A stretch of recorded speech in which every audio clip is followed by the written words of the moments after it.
বানাচ্ছি আলুর চিপস। তো আয়ুষ তো সবসময় বায়না করতে থাকে যে চিপস খাবে চিপস খাবে। তো আমি কিন্তু বাইরের চিপস বা কুরকুরে জাতীয় খাবার কিন্তু আমি অ্যাভয়েড করে চলি আয়ুষের ক্ষেত্রে। তো ভাবলাম চিপস খাবে বলছে তো ঘরেই বানিয়ে ফেলা যাক। তো যা বলা তাই কাজ শুরু করে দিলাম চিপস বানানোর পর্ব। তো বেশি কিছু দরকার হয় না, এতে শুধু আলু হলেই যথেষ্ট। তো আলুগুলো কাটছিলাম, একদম বেশি পাতলা না খুব মোটাও না। তো আমি বটির সাহায্যে কেটে নিয়েছি। তো মানে খুব পাতলা করলেও কিন্তু অসুবিধা আছে, মানে ফেটে যাবে সিদ্ধ করার সময়। একটু তোমরা বুঝে কাটবে। তো আমার কাটা হয়ে গেছে। চিপস বানানোর জন্য আমি কিন্তু 4-5টা মতো আলু নিয়েছি। তোমরা তোমাদের পরিমাণ মতো নিয়ে নেবে আলুগুলো। তো আমার সব কাটা হয়ে গেছে, দিয়ে দিলাম উনুনের ওপর। জল দিয়েছি, সামান্য পরিমাণ লবণ দেবো। তো দেখো ফুটছে কিন্তু। আর আমি কিন্তু এখানে 70% মতো মানে আলুটা সিদ্ধ করে নেবো। একদম খুব সিদ্ধ ব্যাপারটা কিন্তু হবে না, তোমরা দেখে হয়তো বুঝবে জিনিসটা মানে একদম সিদ্ধ হয়নি।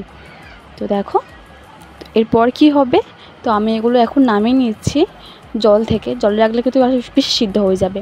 তো একটা পরিষ্কার কাপড় ধুয়ে নিয়েছি, তো এটার সাহায্যে একটু জলটা মুছে নেব। না মুছলেও হয়, যেহেতু আমি এখন দেবো রোদে।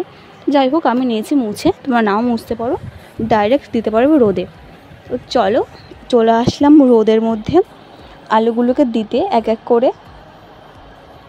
তো এটা কিন্তু প্রায় 2 দিন দিতে হবে রোদে, একদিন দিলে কিন্তু একদমই হবে না। তো আমি প্রথমে ভেবেছিলাম হয়তো একদিনের রোদে গরমের সময় শুকিয়ে যাবে, একদমই শুকায়নি।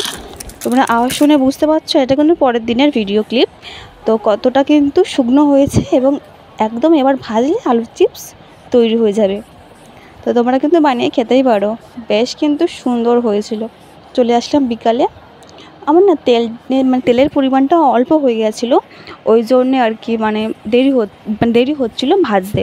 তো যাই হোক ভাজা মোটামুটি প্রায় কমপ্লিটের পথে।